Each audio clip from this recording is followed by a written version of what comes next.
Hello everyone. हम आज पढ़ने वाले हैं जो राष्ट्रीय आम योग्यता आधारित परीक्षा है उसमें जो विज्ञान के महत्वपूर्ण क्वेश्चनों को आज देखेंगे जो परीक्षा में आने वाले हैं। उन प्रश्नों को हम हल करेंगे और उनसे जो रिलेटेड क्वेश्चन बनेंगे उनको भी देखेंगे। आप लोग कॉपी पेन लेके बैठिए और जो इम्पोर्टेंट क्वेश्चन है उनको आप नोट डाउन करते जाइए। ठीक है, यही आपको और रेगुलर आपकी क्लास चलेंगी और आपका जो है आप अपनी तैयारी बेहतर कर सकते हैं और इस परीक्षा को आप पास भी कर सकते हैं। इसमें आपको अभी 1 महीना का समय है, आप 1 महीना में अच्छी से अच्छी तैयारी आपकी कराई जाएगी। तो अब चलिए अब पढ़ते हैं क्वेश्चनों को और उन क्वेश्चनों से रिलेटेड जो और क्वेश्चन बनते हैं उन क्वेश्चनों को भी हम देखेंगे। तो जैसे हमारा जो पहला क्वेश्चन है हमारा पहला क्या क्वेश्चन है, जल के पीएच मान होता है। तो इसमें जो पीएच मान क्या होता है पहले इसको जान लेते हैं। पीएच मान जो पीएच होता है, देखिए आपका जो पीएच का निर्धारण होता है वो 0 से 7 और 14, ठीक, आपके इसके बीच में होता है।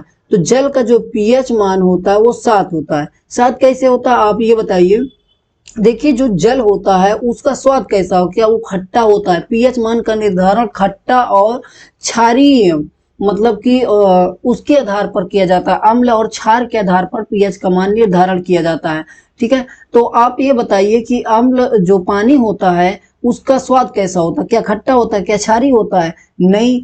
तो अम्ल जो पानी का जो पीएच मान होगा वो कितना होगा, 7 होता है। ठीक है, अब देखिए यहाँ पास आपसे अगर क्वेश्चन पूछ ले कि अगर ये बताइए कि नींबू का पीएच मान क्या होगा, नींबू का पीएच मान आपसे पूछे तो आप क्या बताएंगे। पीएच मान जो होगा वो नींबू क्या होगा, अम्लीय होगा। और एक हिसाब से ये क्या होता है, उदासीन होता है। क्या होता है, उदासीन होता है, मतलब नहीं ये अम्लीय है ना क्षारीय। जिसका भी मान अगर 7 के मध्य है तो वो क्या होगा, उसका मान वो क्या होगा, उदासीन होगा। अब देखिए आपसे अगर कोई पूछ ले कि खून का पीएच मान बताइए, जो आपका ब्लड है उसका पीएच मान आपसे पूछ ले तो ब्लड का जो पीएच मान होता है वो कितना होता है, 7.4 होता है। यानी कि जो पीएच मान जो होता है क्षारीय होता है तो इसका मान क्या होगा, क्षारीय होता है। और जितने खट्टे पदार्थ हैं उनका पीएच मान 7 से कम होगा। अब से कोई पूछ ले अम्लीय वर्षा अगर कह दे तो अम्लीय वर्षा क्या होगा, पीएच मान अम्लीय उसमें अगर जुड़ जाता है तो क्या होगा, उसका पीएच मान 7 से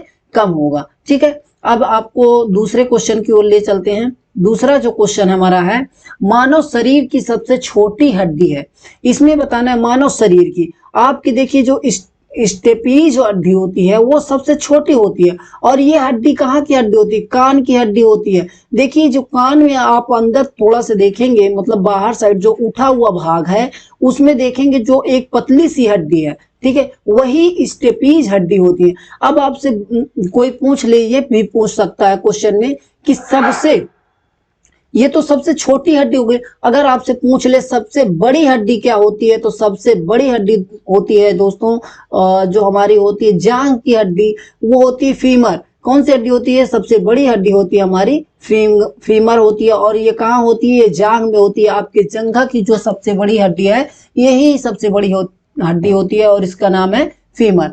तो अब जो दूसरा क्वेश्चन हमने कर लिया, अब तीसरा क्वेश्चन देखेंगे। तीसरा क्वेश्चन में क्या, समानता गुब्बारे में भरी जाती है। अभी यहाँ पास आपको ये बताना, आप लोगों ने देखा होगा कभी मेला गए होंगे तो आप लोगों ने देखा होगा मेला में जो गुब्बारा बिकता है जो ऊपर उड़ने वाला गुब्बारा होता है, ठीक है, तो उसमें आपकी गैस भरी रहती है हीलियम। हीलियम का जो सूत्र वो होता है, चिन्ह होता है, यानी तत्व हीलियम होता है और इसकी गैस हीलियम का जो तत्व होता है उसको He से डिनोट करते हैं। ठीक है, तो आप यहाँ से आपका एक क्वेश्चन और बनेगा कि आप ये बताइए जो हवाई जहाज में जो टायर लगे होते हैं उसमें कौन सी गैस भरी होती है। तो आप यहाँ भी बता सकते हैं इस गैस जो टायर लगे होते हैं उसमें भी हीलियम गैस आपकी भरी होती है। ठीक है, अब क्वेश्चन हम अगला देखेंगे। क्वेश्चन अगला जो हमारा है, हमारे शरीर की लघुत्तम हड्डी पाई जाती है। तो हमने इसको बता दिया आपको पहले ही, जो हमारी सबसे लघुत्तम मतलब छोटी हड्डी जो पाई जाती है वो कान में पाई जाती है और इस कान जो हड्डी है इसका नाम है स्टेपीज। क्या नाम है, स्टेपीज हड्डी। इसका जो कान की हड्डी सबसे छोटी होती है स्टेपीज हड्डी कहते हैं। अब देखिए जो अगला क्वेश्चन है, आश्रु गैस है आश्रु गैस क्या होती है? अमोनिया होती है। अमोनिया का जो सूत्र होता है NH3, ठीक है, क्या होता है सूत्र? NH3। अमोनिया का जो सूत्र होता है वो क्या होता है? NH3 होता है, ठीक है, आप ऐसे लिखेंगे NH3, ये अमोनिया का सूत्र होता है। अब देखिए आश्रु गैस क्या होती है, इसके बारे में जान जाते हैं। देखिए आपने कभी सुना होगा, कहीं लड़ाई होती है, दंगा फसाद होती है, जो पुलिस होती है वो क्या होती है, एक आश्रु गैस गाड़ी लेके आती है, ठीक है, तो उसमें क्या करती है, वो गोला दागती है और उसमें से धुआं निकलता है। तो जब धुआं निकलता है तो आदमी जो लोग वहां इकट्ठे होते हैं वो क्या होते हैं, भागने लगते हैं, क्योंकि उनकी आंखों से आंसू निकलने लगता है। अब जो हमारा अगला क्वेश्चन है, शुद्ध सोना होता है। अब जो शुद्ध सोना होता है वो कितने कैरेट का होता है? 24 कैरेट का होता है। कितने कैरेट का होता है? 24 कैरेट का होता है। अब आपसे यहाँ पूछ ले कि सोना किससे मापा जाता है, सोना की शुद्धता किससे मापी जाती, तो आप बताएंगे कैरेट से मापी जाती है। जैसे आपसे कोई पूछ ले कि अगर 1 किलो चीनी लेना है तो वो किस में देगा, किलो में देगा या लीटर में देगा, तो आपको जाहिर से बताएंगे कि आपको 1 किलो चीनी जो दुकानदार है वो किस में देगा, किलो में देगा। तो इसी प्रकार जो सोना होता है, सोना की जो माप होती है वो कैरेट में होती है, ठीक है। सबसे अच्छा सोना होता है 24 कैरेट का। अब यहाँ पास एक क्वेश्चन और बन जाता है, देखिए जो आभूषण होते हैं, जो गहने होते हैं, गहना, ठीक है, गहना जो होता है वो कितने कैरेट सोने का बना होता है, तो दोस्तों यहाँ वो 22 कैरेट सोने का बना होता है। 22 कैरेट सोने का गहना बना होता है, 24 कैरेट का सोने का गहना नहीं बनता है, ठीक है।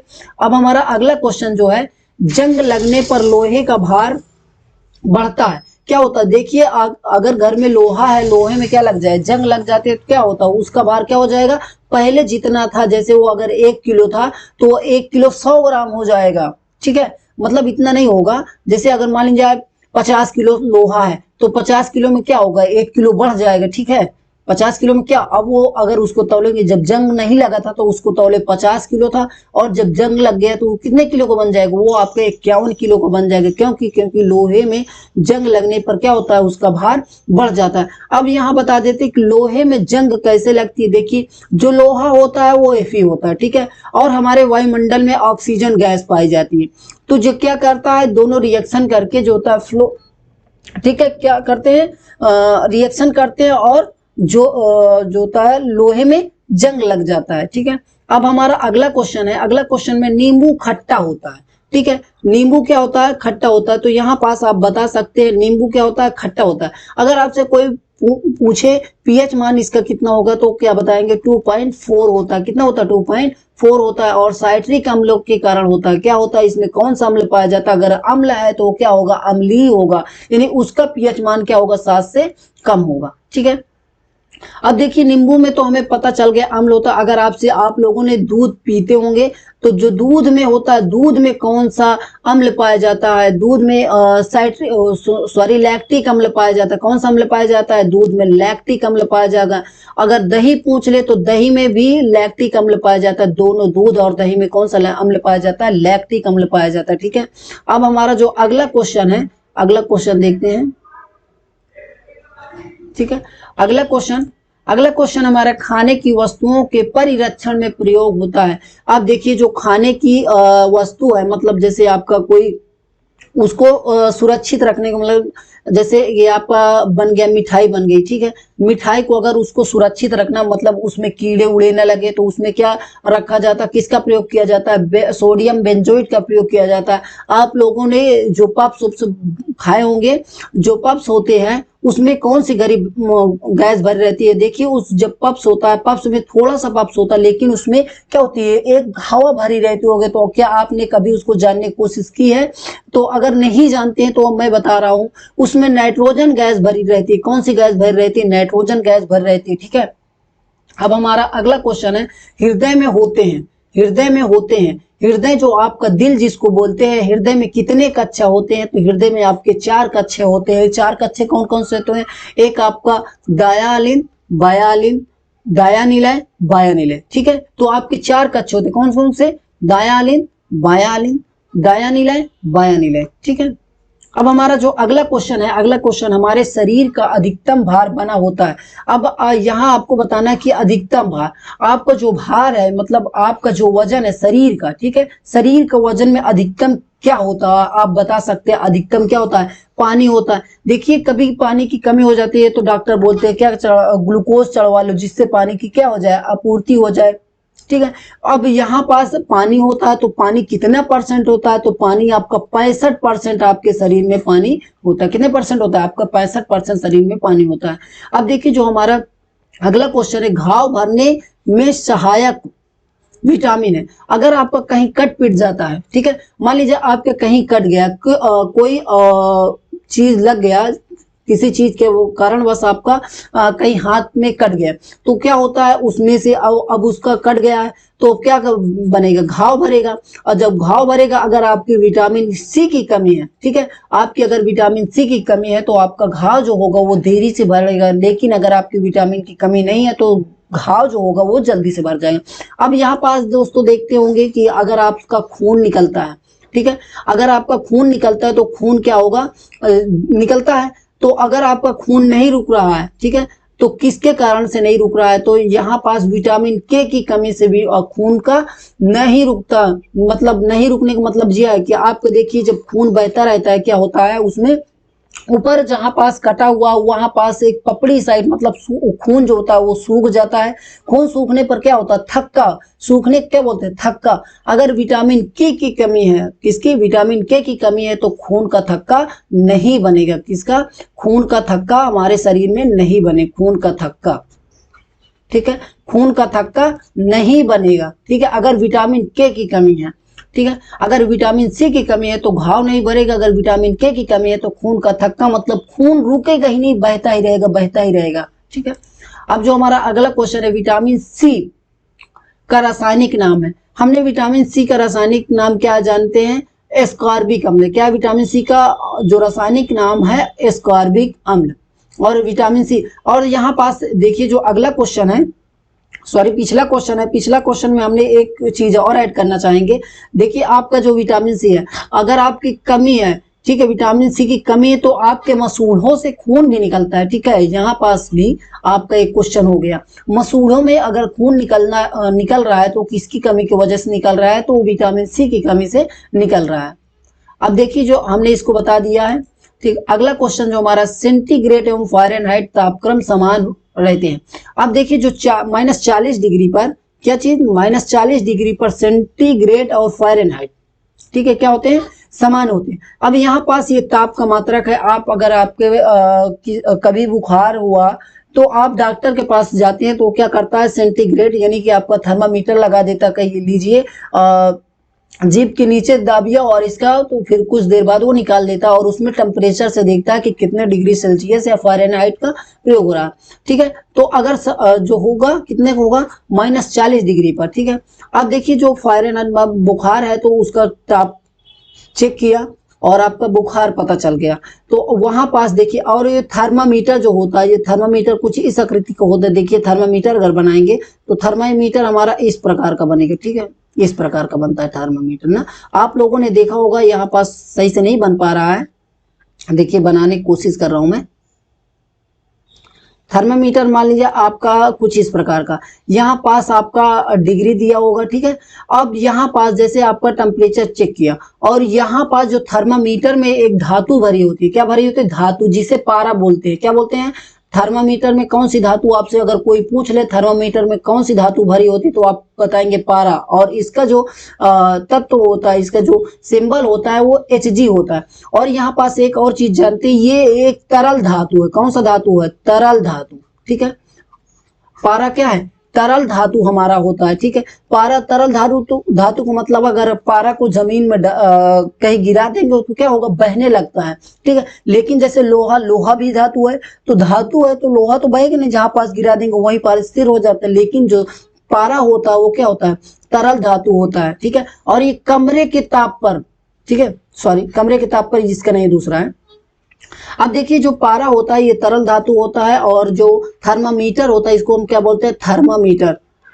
थर्मामीटर से क्या नापा जाता है? टेम्परेचर को नापा जाता है। अब देखिए यहाँ पास कैसे पता करेंगे कि -40 डिग्री सेल्सियस पर जो होता है, डिग्री पर जो होता है फ़ारेनहाइट और डिग्री सेल्सियस समान होते हैं। इसका जो होता है अगर फ़ारेनहाइट से अगर आप डिग्री सेल्सियस में कन्वर्ट करना चाहते हैं तो इसके लिए जो सूत्र होता है C/5 बराबर F-32/9, ये हमारा सूत्र होता है डिग्री सेल्सियस से फ़ारेनहाइट और फ़ारेनहाइट से डिग्री सेल्सियस में कन्वर्ट करने का। अगर आप यहाँ पास देखिए -40 रखेंगे, ठीक है, तो यहाँ पास हम चेक करते हैं क्या बराबर आता है। देखिए यहाँ पास क्या रखना है हमको, हमें रखना होगा -40। अगर C -40 रखेंगे बटे में 5 हो जाएगा बराबर F भी -40 हमें रखना होगा बटे में के -32, सॉरी यहाँ पास 40 होगा आपका, ठीक, बटे 9। और इसके बाद क्या होगा देखिए, ये -40 वैसे उतर जाएगा बटे में कितना हो जाएगा 5 बराबर, इसका अगर देखेंगे थोड़ा हम पेन चेंज करते हैं। अब देखिए जैसे -40 है और -40 को क्या कर देंगे, जोड़ देंगे। देखिए -40 और -32, ठीक, बटे में 9। अब क्या करना होगा देखिए, अगर इसको हम जोड़ते हैं, देखिए इसको अगर काटेंगे तो कितना आएगा, इसमें काटने पर 8 आ जाएगा। अगर इसको जोड़ दे तो कितना हो जाएगा, देखिए ये हो जाएगा हमारा 72 और बटे में 9, इसको भी काटेंगे कितना आ जाएगा -9। और देखिए माइनस माइनस क्या तो प्लस हो, लेकिन चिन्ह क्या हो जाता है माइनस हो जाता है, तो -8 बराबर -8। तो यहाँ पास से आपको पता लग गया होगा कि -40 डिग्री पर क्या होता है, डिग्री सेल्सियस और फ़ारेनहाइट का जो ताप क्रम होता है वो क्या होता है, समान होता है। अब हमारा जो अगला क्वेश्चन है, एक स्वस्थ मनुष्य के शरीर का ताप क्या होता है।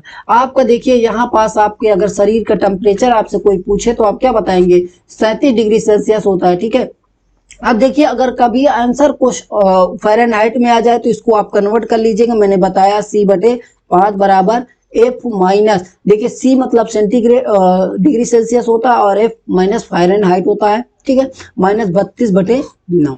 अब यहाँ C बराबर आप रख देंगे 37, तो जो हमारा आएगा फ़ारेनहाइट में आएगा वो 98.4 आएगा। कितना आएगा, 98.4 हमारा आएगा, ठीक। अब देखिए जो हमारा अगला क्वेश्चन है, मनुष्य शरीर में खून का शुद्धिकरण की प्रक्रिया को क्या कहते हैं। अब देखिए मनुष्य के शरीर में जो खून की शुद्धिकरण की प्रक्रिया उसको हम डायलिसिस बोलते हैं, डायलिसिस। अब देखिए खून का शुद्धिकरण क्या हो, तो मतलब है खून में जो होता है, देखिए जो हमारे खून का सर्कुलेशन होता है, मतलब जो खून का संचरण होता है शरीर में, वो क्या होता है, उसमें जो होता है ऑक्सीजन गैस, ठीक है। जब हृदय से वो जाएगा ऑक्सीजन गैस ले जाएगा, लेकिन जब वो धमनी के सहारे जाते हैं, यहाँ पास एक क्वेश्चन और ऐड कर देते हैं, अगर आपका खून का जो वो है वो शुद्ध खून, जिसको बोलते हैं क्या बोलते हैं, शुद्ध खून और अशुद्ध रक्त, शुद्ध रक्त और अशुद्ध रक्त, शुद्ध रक्त और अशुद्ध रक्त, ठीक। अब देखिए शुद्ध रक्त, शुद्ध रक्त जो होगा वो आपके धमनी से बहता, किससे बहता, धमनी से बहता, लेकिन जो अशुद्ध रक्त रहता है वो सीरा से बहता, किससे बहता है, सीरा से, ठीक है। यहाँ पास आप लोग समझ गए होंगे, शुद्ध रक्त शरीर में किससे बहता है, धमनी से बहता है, लेकिन अशुद्ध रक्त किससे बहता है, सीरा से बहता है। जब सीरा से जब फेफड़ा में आएगा, फेफड़े के बाद जब हृदय में आ जाएगा, ठीक है, तो उसके बाद जो होगा उसका शुद्धिकरण होगा। शुद्धिकरण में क्या होगा, और इधर से देखिए ऑक्सीजन गैस ले जाता है, ठीक है, धमनी किसका गैस, कौन सी गैस ले जाता है, ऑक्सीजन, लेकिन सीरा से उधर से कौन सी गैस लाता है, CO2, जो हम सांस के माध्यम से बाहर निकालते हैं। अब देखिए जो हमारा अगला क्वेश्चन है, मात्रक और इकाई को हम पढ़ने वाले। मात्रक क्या होता है, देखिए मात्रक के बारे में जान जाते हैं। शक्ति का मात्रक क्या होता है, शक्ति का मात्रक वाट होता है, क्या होता है, शक्ति मात्रक वाट होता है। बल का मात्रक आपसे अगर पूछा जाए तो बल का मात्रक न्यूटन होता है, ठीक है। और कार्य के मात्रक क्या होता है, जूल होता है। चालक की वैद्युत प्रतिरोधकता की इकाई जो होता है ओम मीटर होती है, ठीक है। आप लोग इसको लिख लीजिएगा और याद कर लीजिएगा, बहुत इंपॉर्टेंट है। अब देखिए हमें रोग, किसकी कमी से कौन सा रोग होता है ये जानेंगे। अब देखिए जैसे रतौंधी, देखिए कई लोगों को रात में दिखने में प्रॉब्लम होता है, दिन में तो सही दिखता है लेकिन रात में उसको क्या होता है, सही से नहीं दिखता, मतलब उसको ऐसा लगता है अंधेरा अंधेरा छाया रहता है, चाहे जितना उजाला हो, मतलब आपको अगर नॉर्मल आदमी है तो उसको अंधेरे में कुछ दिखेगा, लेकिन जिसके पास रतौंधी मतलब रोग होता है उसको कुछ नहीं दिखता है। तो कौन से विटामिन कमी से होता है, विटामिन ए की कमी से रतौंधी होता है। और आपका रिक्टस रोग जो होता है, रिक्टस रोग मतलब ये होता है, कभी देखे होंगे आप, कोई लड़का है अगर छोटा लड़का है तो क्या होता है, उसका केवल शरीर में जो होता है हड्डी हड्डी दिखाई देता है, पूरा सीने का पेट का केवल हड्डी हड्डी दिखाई दे रहा है, वो एक हिसाब से और रिक्टस रोग का ग्रसित होता है। और जो रिक्टस रोग जो होता है विटामिन डी। अब देखिए विटामिन डी के बारे में जान जाते हैं, विटामिन डी के स्रोत क्या होता है। विटामिन डी का स्रोत जो होता है सूर्य से, ठीक है। आपसे यहाँ क्वेश्चन अगर पूछ ले सूर्य से कौन सी विटामिन पाई जाती है, तो सूर्य से विटामिन डी पाई जाती है। और ये कब से कब तक मिलती है, ये आपका 10 बजे से 2 बजे के बीच जो होता है सूर्य का अगर आपको विटामिन डी मिलेगा, ठीक। अब स्कर्वी रोग जो होता है विटामिन सी की कमी से होता है, और सी के मतलब मैंने बताया है। और देखिए सूखा रोग आपका विटामिन डी, यहाँ पास देखिए सूखा रोग आ गया है। फिर देखिए फोलिक अम्ल हो गया, रक्त अल्पता। फोलिक अम्ल मतलब के जो होता है, रक्त अल्पता मतलब के मैंने पिछले प्रश्न में बताया क्या कि कमी से जो रक्त का थक्का नहीं बनता है, मतलब रक्त नहीं जमता है, उसी को रक्त अल्पता बोलते हैं, ठीक है। विटामिन बी 3 पेलाग्रव होता है। अब देखिए जो हमारा अगला क्वेश्चन है, रक्त होता है एक तरल संयोजी ऊतक होता है, क्या होता है, तरल संयोजी ऊतक।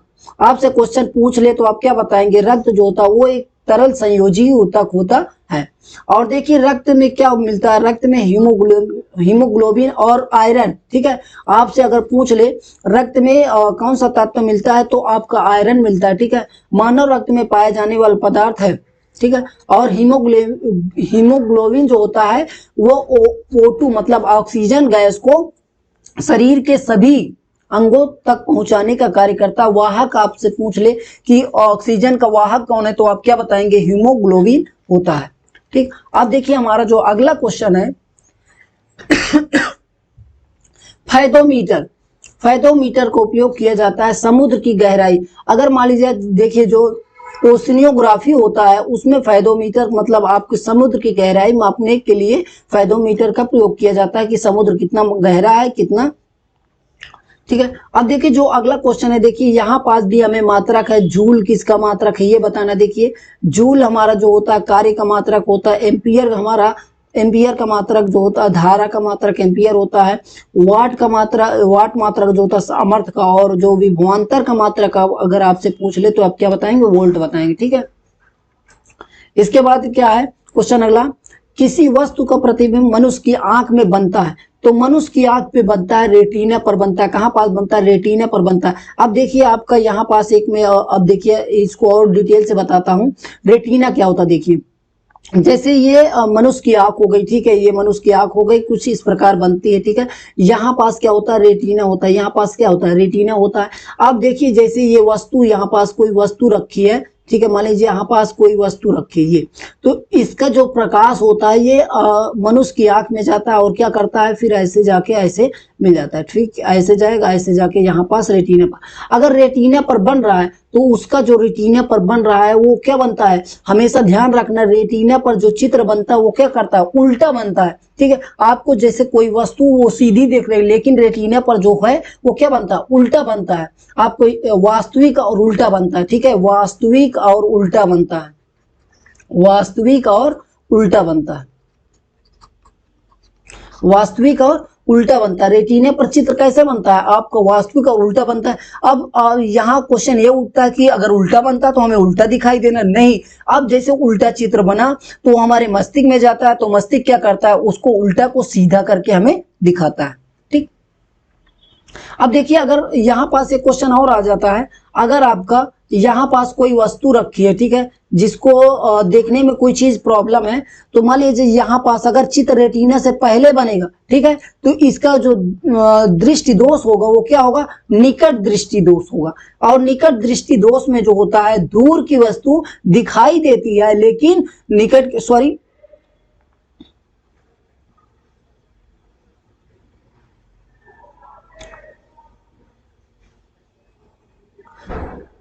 देखिए जो दूर की वस्तु होते, निकट दृष्टि दोष में निकट की वस्तु दिखाई देती लेकिन दूर की वस्तु नहीं दिखाई देती है। और इसका जो किस लेंस का प्रयोग किया जाता है, यहाँ पास जो हमारा उत्तल लेंस का प्रयोग किया जाता है। कौन सा लेंस?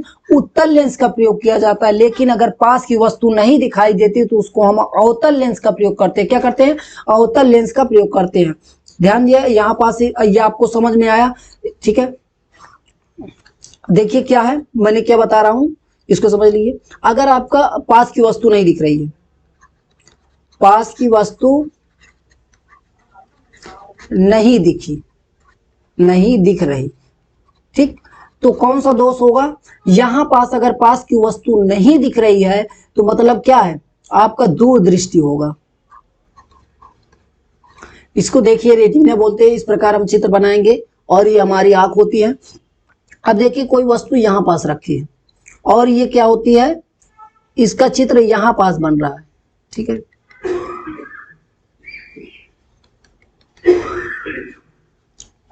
अब देखिए अगला क्वेश्चन जो हमारा है,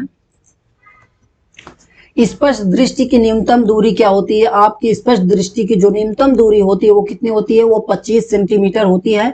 अब अगला देखिए क्वेश्चन, पालक के पत्तों में सबसे अधिक मात्रा में पाया जाता है। जो पालक होता है जिसको आप लोग पलकी बोलते हैं, क्या बोलते हैं? पलकी, ठीक है।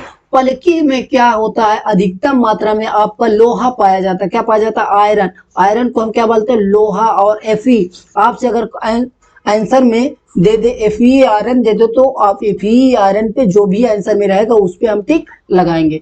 अब देखिए अगला क्वेश्चन हमारा जो है, एम्पियर की इकाई है। एम्पियर इकाई किसकी है? एम्पियर जो इकाई है वो विद्युत धारा है। विद्युत धारा की इकाई क्या होती है? एम्पियर होती है, ठीक है। अब देखिए अगला क्वेश्चन, अब देखिए यहाँ पास भौतिक राशियां हैं और इकाई मात्रक है। भौतिक राशियां और इकाई मात्रक।